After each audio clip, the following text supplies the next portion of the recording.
Hey, everybody. Welcome to our Thursday meetup for Know Better, So Better. And I am with you live from our shop rather than our ambulance where I usually am. We are in the process of, I guess you could call it semi-retiring from full-time service. It's time for us to shift gears and move over to the academy more. So we are in the process of closing our brick and mortar shop this week, which is why you see the mess behind me. So thank you for being patient. I am going to cover tension today, upper and lower balancing on pretty much any machine. And if you didn't already, make sure you have the handout from last week with the cover on it. There were 4 pages that kind of elaborated on last week's live. This week is a bigger one. It has really good stuff in it. So after today, you'll actually have a 10-page booklet that's going. And then next week, we're probably going to add another 5 pages. So it's going pretty well there. If you are joining me for the first time, my name is Andy Barney, and I've been servicing, repairing, and restoring machines for over 10 years now. It is definitely my life's work. I can't imagine doing anything else at this point. It wasn't planned. It was just the path I was meant to be on. And my absolute passion, besides working on machines, is passing on my knowledge and empowering you to take care of your own machines, to have a better sewing experience, help other people with their machines. So thank you for joining me. This is a free series. I'm hoping that once our shop is closed and the time management opens up a little bit more, we are planning to do a monthly series. So this is really just the start of our Know Better, So Better series.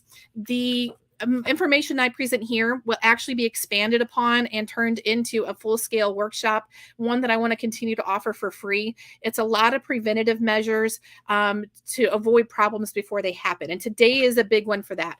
I know a lot of people struggle with tension, and I get it, because unless you understand the methodical way of doing it, it's kind of like taking shots in the dark. So just the other day, we had a customer in picking up her machine. I mentioned to her I was doing this series, and she said, thank you, because she, of course, was raised to never touch the tension dial, but especially touching anything to do with the bobbin is scary.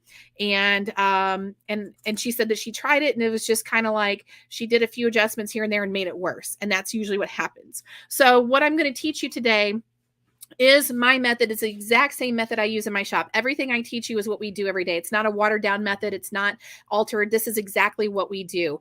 I'm going to teach you to go through and balance your tension. It doesn't matter what machine you're on. My one caveat is I would not recommend messing with your bobbin tension if you have an embroidery combo machine that you do use for embroidery. So I have a lot of customers that bought, a Viking Ruby Royale or whatever, or a FOF, something that has an embroidery component, and they no longer use the embroidery. If that's the case, then you're fine.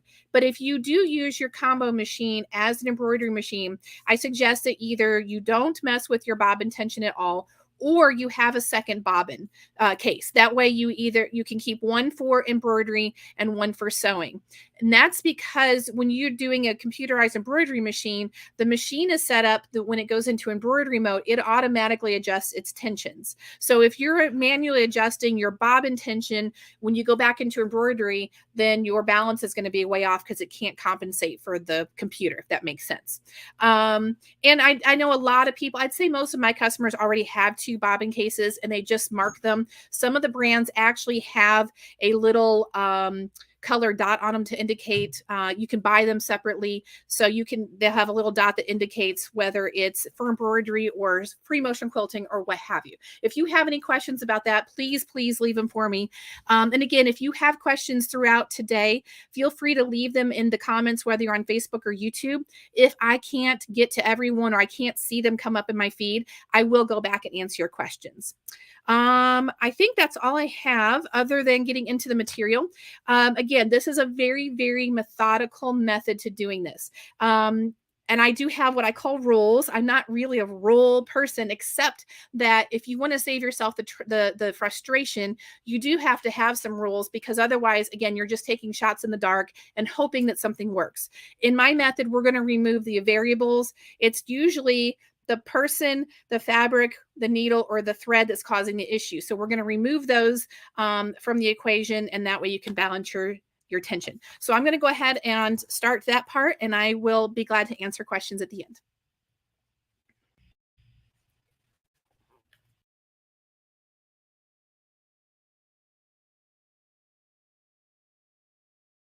order to be successful, you kind of need to do the same thing every single time. So number one, I already mentioned, if you are using a combination embroidery sewing machine that's computerized, which they all would be, I do not recommend touching your bobbin tension. Okay. It would only be your upper tension you would be working with. So keep that in mind.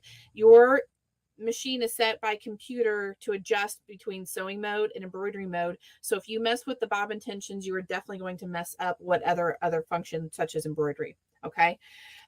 So our big rules for this is, one, regardless of what type of sewing you usually do on your sewing machine, if you feel like you're having tension issues or stitch issues or some kind of machine issue, then you need to take it back to basics. As a technician, when we are testing your machine, when it comes in and when it's been serviced and the timing reset, we always take it back to basics. So I don't care if the customer's sewing on knit or jersey or canvas or denim or any other number of materials. If you can take it back to basics, then we know the machine is working. The variables from there is either going to be the user, the thread, the needle, the fabric, or some combination of those things. So the whole point is to eliminate all of the variables and take it back to basics. So number one, you want to test sew on cotton, like quilting cotton only. If you don't normally stitch with cotton or sew with cotton, what I suggest is you go buy a few fat quarters. You can get them at Walmart. They're not the best quality, but for our purposes, they would work just fine. Joann's has fat quarters, your local quilt shop. Keep a stash of plain colored or some type of fabric where it's easy to see your stitches, and keep it only for test sewing. Okay, that's going to serve you so well. So here I have a purple one that you can see I've done numerous test sews on, and then I have a white one that I did just for today so that you can see the stitches better. But keep a stash of, and you don't need a whole lot. I can do all of my tension settings on this piece of fabric this big or smaller. So you just need a small amount of fabric.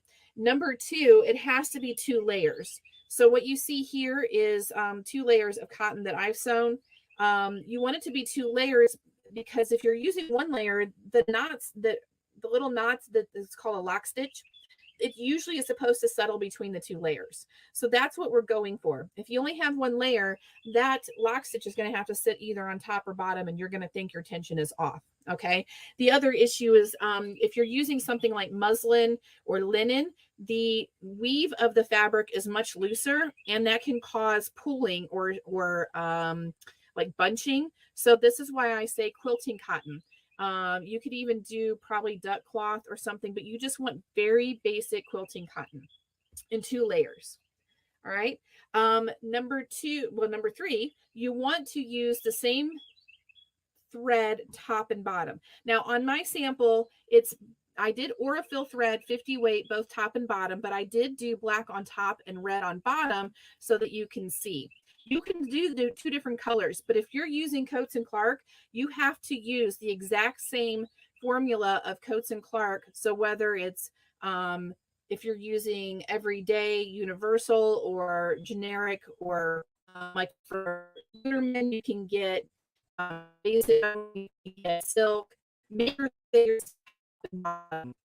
You can actually recommend the same color. There is some theory that black fabrics black threads can cause weight issues.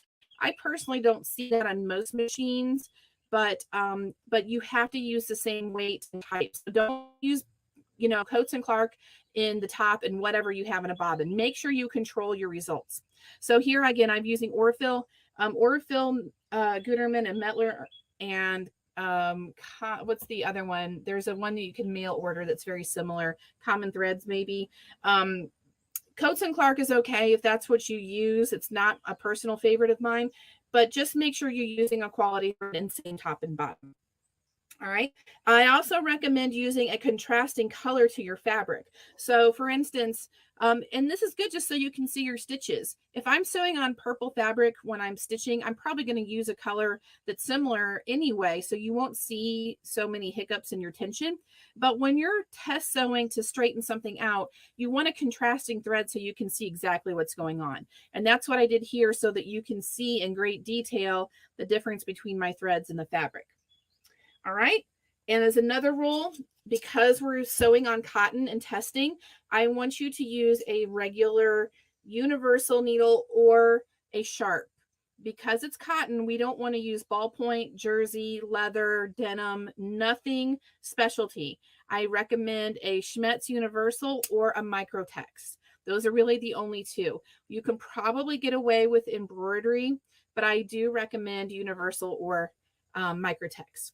You're always going to hear me recommend Schmetz because they are the most universally accepted needle. You can find them at Joann's, Walmart, anywhere else, your local quilt shop, of course. And Universal is very easy to get. I don't use it for my everyday sewing, but for testing, it's great, or quick projects. Keep a stash of these just for testing if you need to. A size 12 or 14 will always get you by because, again, we're not testing with any kind of specialty thread. It needs to be a 12 or a 14. Nothing smaller, nothing bigger than that. And I think that pretty much covers our rules. But again, we're trying to keep a very controlled testing environment. So these things are going to be in your handout as a reminder when you're test sewing.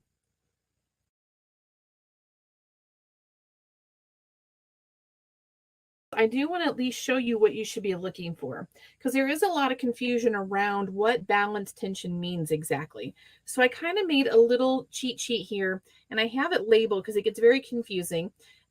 This is the, let me flip to the other side actually. This is the upper thread. So when you're sewing, this is what you would be looking at on the top when you're sewing, okay?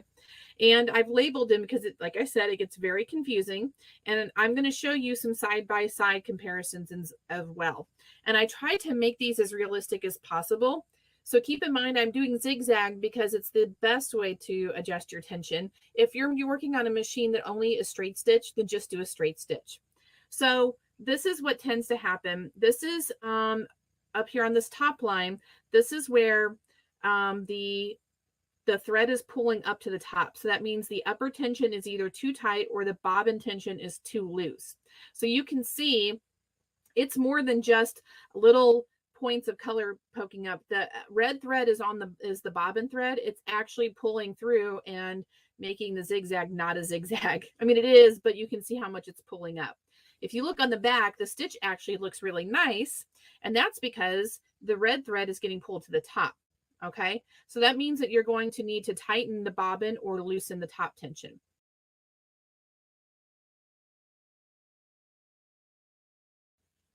The line in the middle is actually a very balanced stitch. So you can still see, because I'm using two different colors of thread, if you look closely, you can still see little dark dots right at the points, maybe a little more noticeable on the back. But that's different than what you see up here. This is where it's actually pulling through.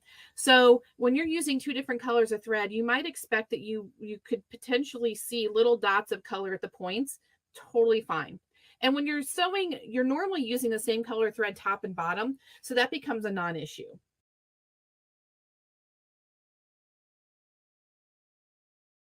All right, so then let's look at the last one, which looks really, really, really good on top here because the black thread is being pulled through to the back. So this is where the upper tension either needs to be tightened or the bobbin needs to be loosened.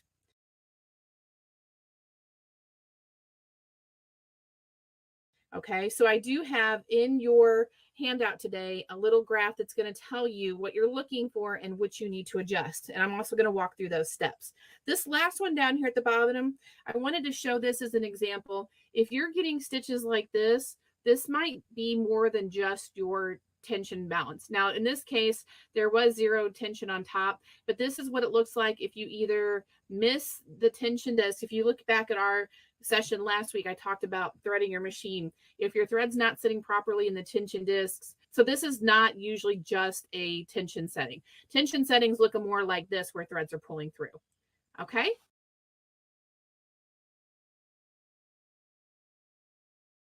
So what I have in front of me is the Singer Quantum Stylus again. And unfortunately, this one is computerized as far as the upper tension goes. It's going to be the same theory. It's just the machine I had available to do this, this training with. So if you don't have a computerized machine, you don't need to worry. Usually you're going to have a tension dial either up here next to, so here's your tension disc. Either you're going to have a dial up here next to the tension disc, or maybe to the side, like right inside here. So whatever adjustments I make here on the computer, you would be making the same adjustments on the dial. If you're uncertain, of course, you can send me a picture, leave a comment, email me, whatever you need to do, and I'm happy to help you translate what you need to do on your machine. But this is for the drop-in style bobbin. And what I have intentionally messed up the tension so you can see the real process that we go through when we're balancing tension. Remember that you need to have a new needle in your machine. You should, if your machine does so, a zigzag, you do need to have a zigzag foot, a zigzag plate, and you the reason being that you can hide tension issues with straight stitch, but they do show up in your zigzag. So to get a true balance, we want to test the zigzag. All right. And we're going to use real cotton fabric, quilting cotton of any kind, but you don't want to be using stretch, knit, anything special, no canvas, just regular standard quilting cotton, 2 layers. All right. So I have my quilting cotton here. I'll put that aside for the moment, and I'm going to load my bobbin properly. It is a good bobbin, and we're going to use the same thread on top and bottom while we're balancing tension. So I have Aurifil, which is my #1 recommended thread for many, many reasons, but I'm using red on top and bottom so it's easier to see. And let me find my scissors. I'm going to cut the excess thread off here, and I'm going to load this properly. Remember, we're going to leave a tail, even if you have a guide here, we're going to leave a tail. Let me get my machine threaded here really quickly.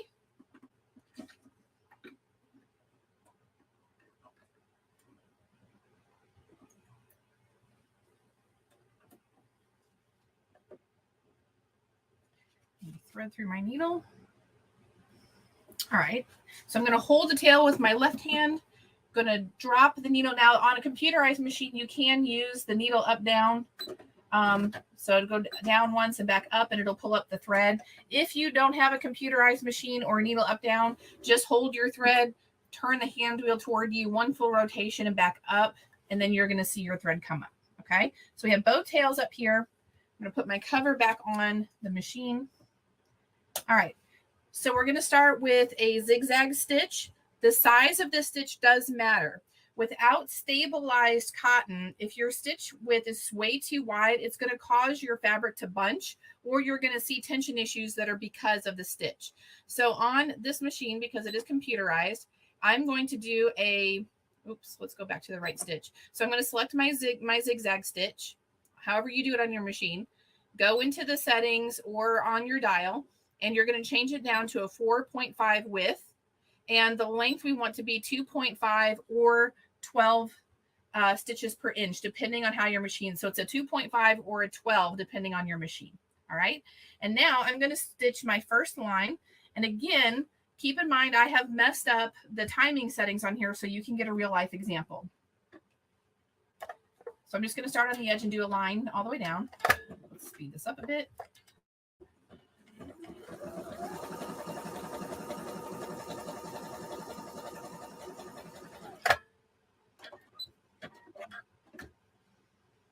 And what's crazy is as much as I messed up the tension, a lot of times you're going to find on your lower end machines, in the Singer, the Brother, the Joe Nomis, like kind of off the shelf machines, they have a much higher tolerance for your tension being out of whack. So what you're going to see here is that this is the top thread. And if you can see that, I do have the bottom thread is showing through on the top. Now, in the handout that's going to be available today, I do have some references on what you need to look for and what you need to adjust. So what we're seeing here, the bobbin stitch looks great because it's being pulled up to the top. So we need to balance this, right? And we know that this is too high. So here's what you do in any situation. In the example I gave earlier, we get phone calls from ladies all the time saying, my grandson was here and he messed up. He messed with the dials and everything's out of whack. What number should my tension be on? And it's subjective. So here's my suggestion for every machine. And we'll go through this with the front and side loading bobbin too. So since this is a computerized machine, I have to go into my settings here. And this is my my tension setting, the upper tension. That's to control this up here. Most machines either have an auto setting or a red line or something that indicates what's standard. So if you have an auto setting, you want your top dial or your button to be on auto. So I'm going to select auto. I don't know if it actually did. Oh, okay. So when I hit auto, if I go to get auto, it's when it lights up at 6. So auto is 6. All right. So I'm going to exit out of that. If you don't have anything that indicates auto or a red line or something that says this is standard, you should put it at about a 4.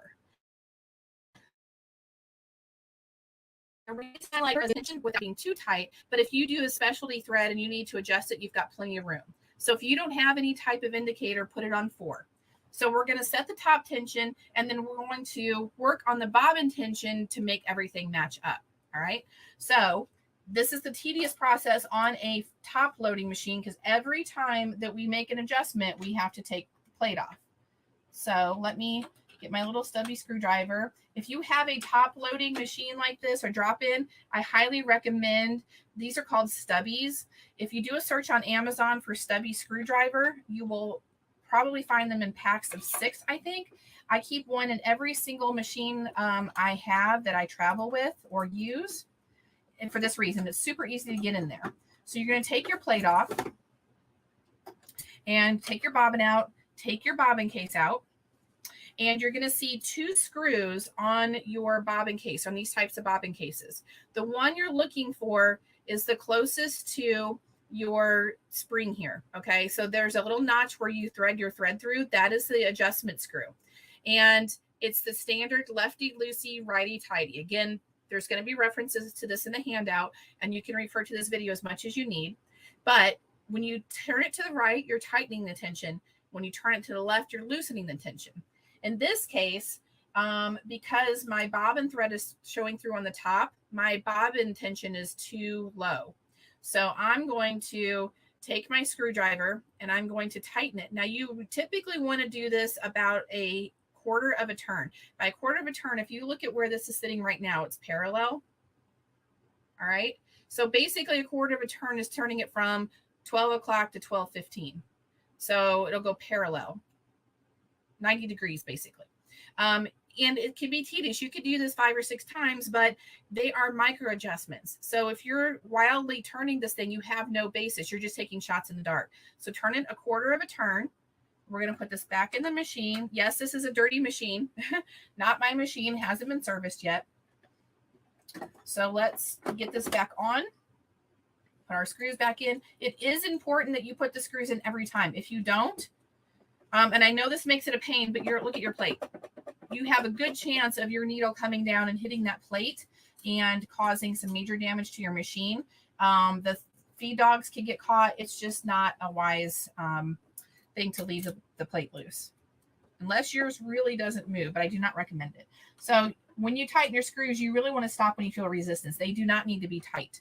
In fact, you want them to be super easy to loosen. All right. Now I'm going to put my bobbin back in. And I'm going to bring up the thread. Let's put our cover back on. And let's try it again.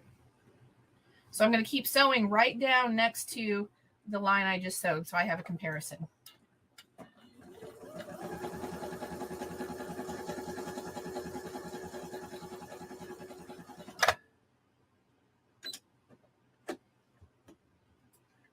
right, so what we see here is this next line, and it looks better, but if you look close enough, the stitches are still coming up through the top.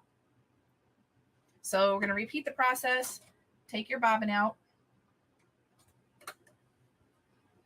Take the screws out. And to make it easier, I do just loosen them. And most of the time I can sit here and take them out by hand. It's a lot faster.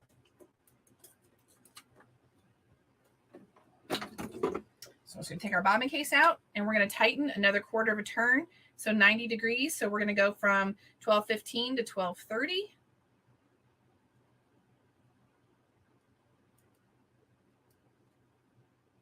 Okay. Let's put it back in. And yes, this is exactly the process we go through in the shop when we are servicing your machine and setting tension. This is exactly what we do every single time. So it takes me as long, I would say that honestly, I've been doing this for a long time. So I can pretty much guess by the way it feels where it needs to be set. But just know this is a normal process. You should not be expected to do this in one try.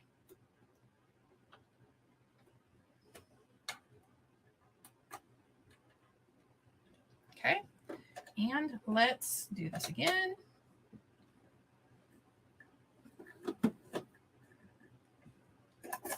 Get the plate back on. So another line.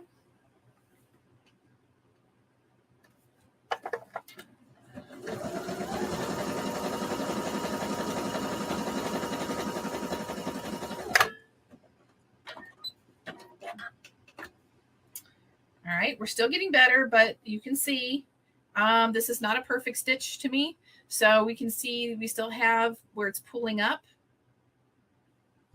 So let's repeat our process.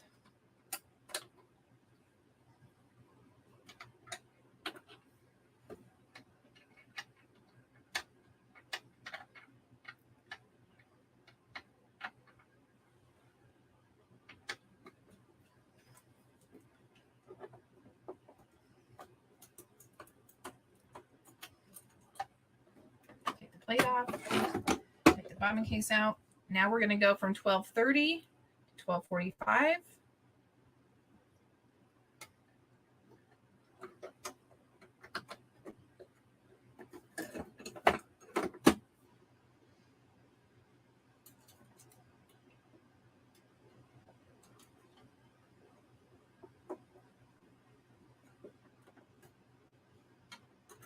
Stop when you feel resistance. Load the bobbin.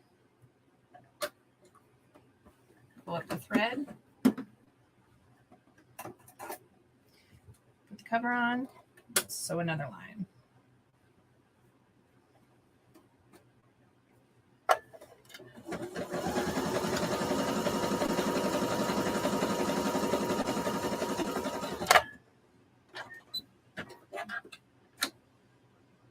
Now we're really getting somewhere. So if you look at this line compared to the previous, you can actually see that the stitches are getting more uniform. I personally, let's look at the back. So you can see all of the back here looks really good still, but I feel like there's still a little bit of pull coming to the top. And these are the things that it depends on how particular you are. If you're actually sewing with zigzag stitches or any of the specialty stitches for garment, this really matters. So we're going to go ahead and perfect it just a hair more to eliminate that. If you're using mostly straight stitch, you can go ahead. In fact, I'll go ahead and put it in straight stitch and let's just do a test run and I'll show you that you can kind of get away with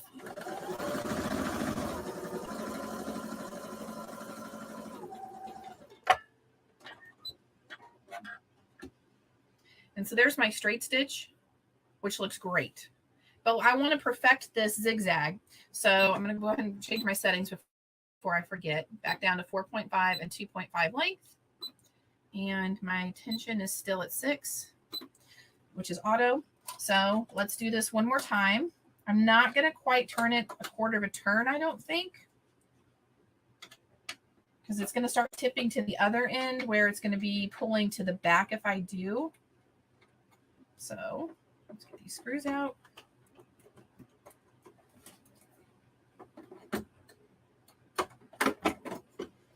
Take this out. Let's do 1/8 of a turn. You can see here. So I'm just going to do about 1/8 of a turn.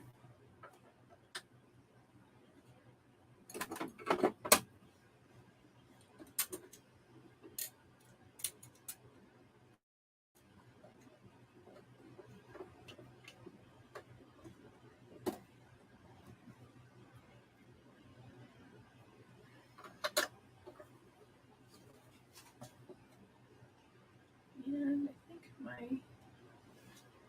there's my thread.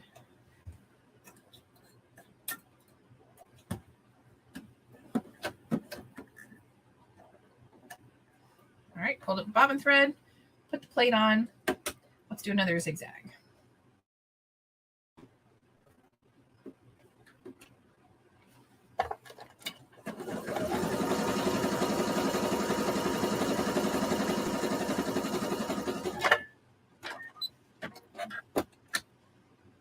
And that looks perfect. Like that looks really, if you can see this last line here, everything looks great, and it looks great in the back.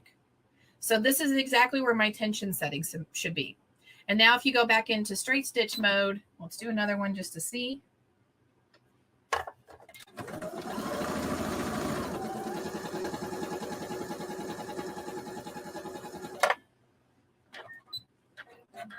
And obviously, if you only have a straight stitch machine, then your process is going to be a lot shorter because you just make sure that your straight stitch looks good. But there's my straight stitch line there at the top that looks perfect, and the back looks perfect. All right, so that's how you balance attention. I do want to show you one other thing. Sometimes on the on machines that are top loading like this, drop down with your machine a lot, or you have a table that vibrates like you saw mine doing just now when I was sewing.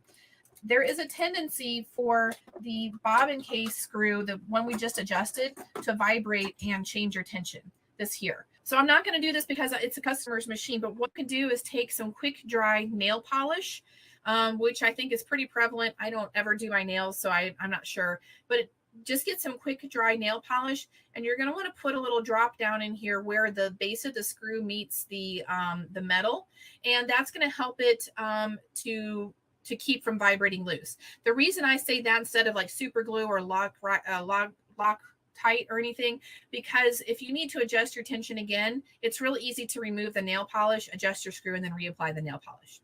Okay, so that's how you adjust the top loading bobbin. If you have any questions about that, drop them in the comments below or send me a message. You can send me pictures, and I'm willing to help you with your tension.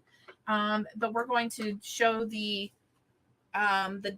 front and side loading bobbin next.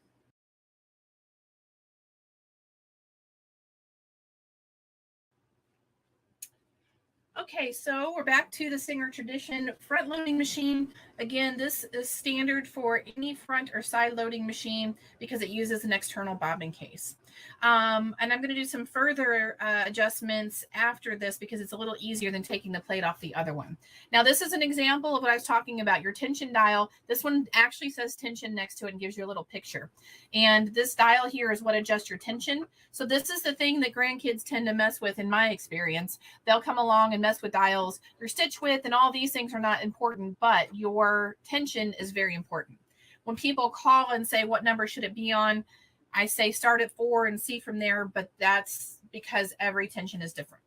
So starting with that, I have messed up the bobbin case, not sure what we're going to get. And again, the tolerances are much bigger on these machines, so it may not even show us anything different. What I suggest doing, if you scroll through, a lot of machines will have a red dot or a thing that says auto or easy or some kind of setting. On this machine, there's a range. You can see from 3 to 5 is a little dark line, and that's typically the range of where you're going to be sitting. So I say if you don't have an auto or anything like this machine doesn't have, just set it at 4. We're going to leave it at 4, and we're going to adjust the bobbin tension to match that number. So let's start by inserting the thread. This one has, again, if you watched last week on threading, the tension spring comes out on the left side when you're looking at the inside of the bobbin case. That means that my thread needs to be winding clockwise. So I'm going to insert this thread clockwise, draw it back over and through the spring, and make sure that it pulls through smoothly. And I'm going to clip this thread, get it inserted into your machine. Of course I should. Okay, so with the machine threaded, remember we're using the same thread on top and bottom for when we're balancing tension. I have my thread loaded. Let's get it in the machine. And then I'm going to hold the tail of my thread, upper thread, turn the hand wheel toward me, taking the needle down and all the way back up. You want the tension, the take up lever to end at the top. Hold your thread and pull them both through. All right.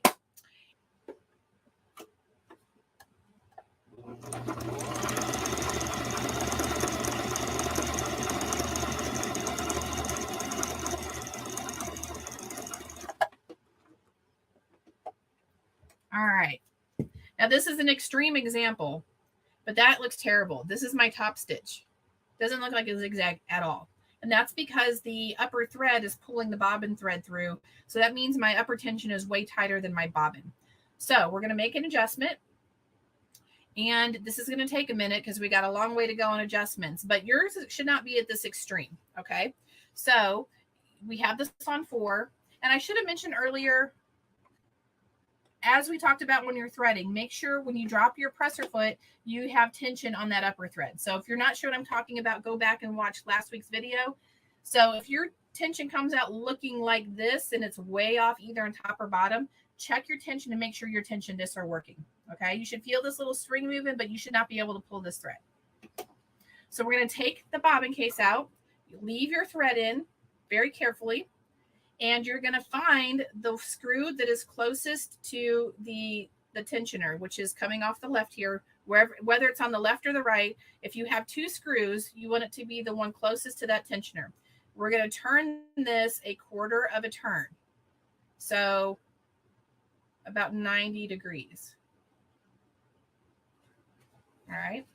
No more than that at a time, or you're going to drive yourself crazy adjusting and readjusting.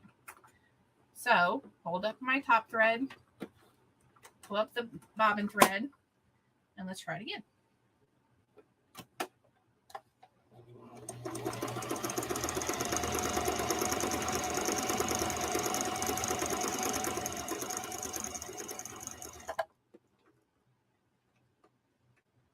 All right, you can see it's still too tight. I have a feeling we have a long way to go, but I don't want to cheat the process for you. So we're going to turn it another 1/4 of a turn.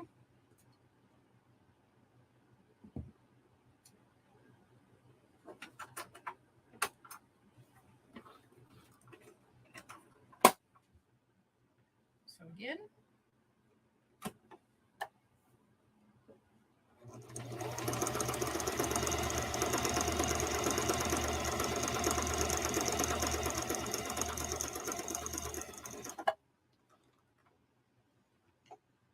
All right, now we're getting somewhere. You can see a change. Here's the second one we did. This is the one we just did. It's getting a little bit better. At least it's starting to resemble a zigzag at this point. So we're just going to keep repeating the process. Tighten a 1/4 of a turn.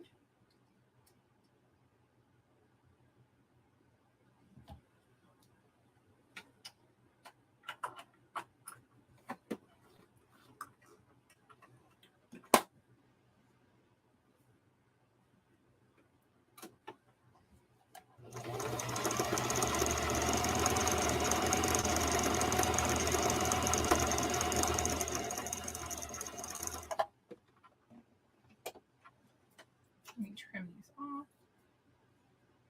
All right, now, if you look at the one we did before and the stitches we have now, that is almost perfect. Let's check the back. This is the top.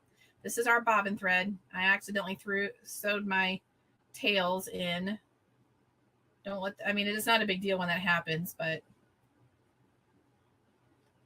So here's our back, and it looks great. So it took us from really bad tension to really good tension in 4 tries. I would say that I probably would not adjust this any further. Again, if you're looking, that's pretty much perfect. There's no points pulling on either side. All right, so let's test our straight stitch just to be sure.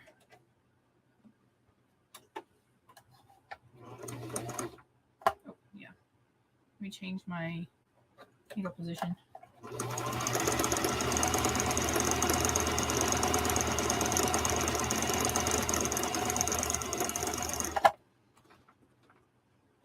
And now you can see that my straight stitch looks great too. All right, so that's how you balance your tension to get it there. Now let's talk about some variables. So the reason we do it this way is because now you're balanced. But if you're going to do, I can't think of a really good example, but I do see people use different threads that are thicker on top than they are on bottom. Okay, so like if you're trying to do not an industrial project, but like you're sewing with canvas, your bobbin case can't handle like the text thread, the really thick thread. It's not meant for that. So you have to use regular thread in the bobbin.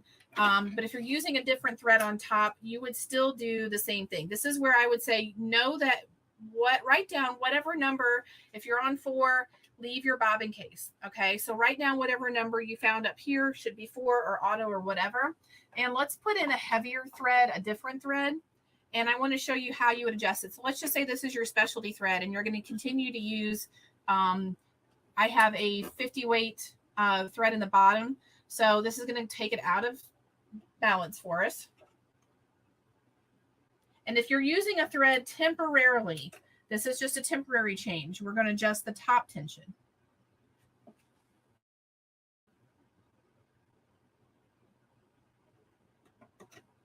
Okay, so I have 50 weight on the bottom and a 40 weight super cheap thread that I would never in a million years recommend to anybody for any reason, but it's a good test example. Let me find the nice contrast. We're still sewing with a regular needle, either a sharp or microtex, like a microtex or universal, and regular quilting cotton. We're still not moving on to specialty threads. I will not cover that. And we're going to do a test sew now, again, back to zigzag, 2.5 or 12 on the length, zigzag, and let's do a 4.5 width. And we're going to do a test sew, and we'll see if this machine's, what their tolerances are.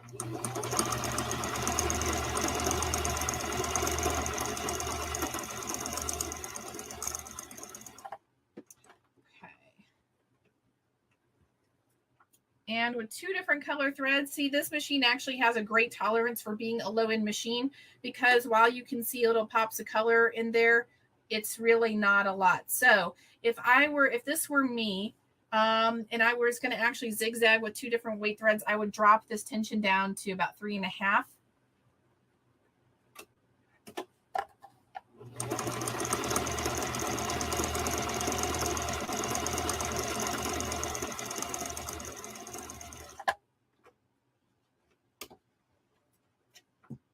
And now you can see, I know you probably wouldn't usually be using 2 different colors of thread, but I wanted to illustrate the difference. Now you can see there's actually less color points. And on the back, you still only see tiny bits. You're not going to get it to where you can't see those points at all. So this is about as close to perfect as you can get. So at this point, I would go ahead and use this setting. And then, at the end of the day, when you go back to your other thread, you just have to put this back on 4 and you're going to be balanced. Okay? All right, so one of the reasons that I teach this is because now most of my world in machine service has been quilters, just because that's been the nature of my business. But I have so many customers that sew garments and specialty fabrics and things of that nature. So the whole point of this is, even if you're sewing garments and you do need to do stretch fabrics and or jersey, knit, denim, whatever, is that there's so many variables that go into that, between the type of needle you need to use, the thread you use that matches the fabric you're using. And if you're struggling in that mode, I get so many people that bring their machine in thinking something's broken, the timing is off because they're skipped stitches. This takes you absolutely back to basics, where it removes all of the variables so that you can, at least for yourself, verify that it's not the machine. So if you're using cotton fabric with a regular Orville, Mettler, Gutermann, Coates and Clark thread, a regular universal needle that's 12 or 14, then if you can balance your tension and make it stitch this way, then the variable is you or the fabric or the thread. So you can at least remove the fear that it's the machine. And in the troubleshooting workshop that launches at the end of this month, that's a lot of the focus. This is the preventative measure. The troubleshooting covers the other side. So when it's midnight and you're sitting at home trying to meet a deadline or whatever the case may be, because machines always go weird when you're in a hurry, it's meant for you to remove all of the variables and just make sure it's not the machine, if that makes sense. So that's the biggest thing. And also, just a lot of people acquire used machines that are not balanced well. Next week, we're going to go over the most common issues that come into the shop. So user errors, just easy to fix mistakes. We're going to cover a lot of that. In the handout today, there was, and I'm sorry for our internet hiccups. It's just been kind of that day. In the handout, there is I did take the pictures of the fabrics that I showed you that give you the examples, and it has the visual here so you can see it. And even if you print in black and white, you can actually see the stitch color difference. And then next to it is a little reminder of which way you need to adjust your bobbin or your upper tension. So it's a nice little reminder. And then this has been honestly taped on my workbench for gosh, probably, I don't know, since I started. And every time I've moved, it's gone with me. So there's also another visual. I like to add a couple different options because we all learn differently. But this one has been taped up on my workbench for a million years because if you've ever needed a quick reference, it's there. And I have examples of what tension dials look like because I do have customers that are afraid to touch all the dials, even the zigzag, the position of the needle. And then we've got reminders on what screws, when you're adjusting your bobbin tension, it's reminders on what screw you need to adjust. And so up here, you've got both styles of the front and side loading, and it gives you the screw here. And then also in your drop-in bobbin, a little bit better of a picture. And then I also have the full procedure that follows the lessons that shows you the stitch width and the length and everything you need to do. So that's going to be in your handout today. Please leave a comment just saying that you'd like the handout and I will give you the link. You can also download last week's if you didn't and watch last week's replay with the same link. And I see in the questions here, let's see, somebody was asking about thread weight. Usually it is marked on a spool. It depends on the brand. So I am a huge Aurifil fan. Not because I have any loyalty to them other than it is fantastic thread. If I'm going to use cotton, it's always going to be Aurifil for me. It's the least linty of all the threads. So I'm not trying to market Aurifil, but people do ask all the time. On theirs, it does say 50-2, which means it's a 50 weight 2-ply. So there's 2 threads that make up the 1 thread, and their 50 weight is orange. But I think almost every brand other than Coats & Clark probably tells you on the spool, and Coats & Clark is usually treated somewhere between a 40 and 50 weight. So again, honestly, on your weight, it almost doesn't matter as long as you're using the same thing in top and bottom. So like once you go through this process and you go back, if you're sewing knits or jersey or something else, go ahead and put your fabric in and get your threads in. And again, if you're using a different thread top and bottom for some reason, you will just have to do that upward adjustment. All right. So thank you, everyone. I will go through, and even if you have questions in the replay, please leave them in the comments. I will go back through and answer them. And I will also make sure that you have access to the handout. I will give you the link. The handout will be up there in about 20 minutes. And I hope you all will join me next week. If you haven't already, I do recommend that you go in and subscribe to the live events. If you go to sewingdocacademy.com, on the front page is the advertisement for this series. If you click on that, there's a little form to fill out. I only send you the things that relate to our free series. And again, with me retiring from full-time service, there will be a lot more of these. These are the things I love to do, and we're always free. So again, if you have any questions, let me know. If you're really confused on your machine because it looks so different from the machines I covered here, please feel free to post a picture or send me a picture, and I'm happy to point out what parts you need to be looking at. All right. Thank you, everybody, for joining me today.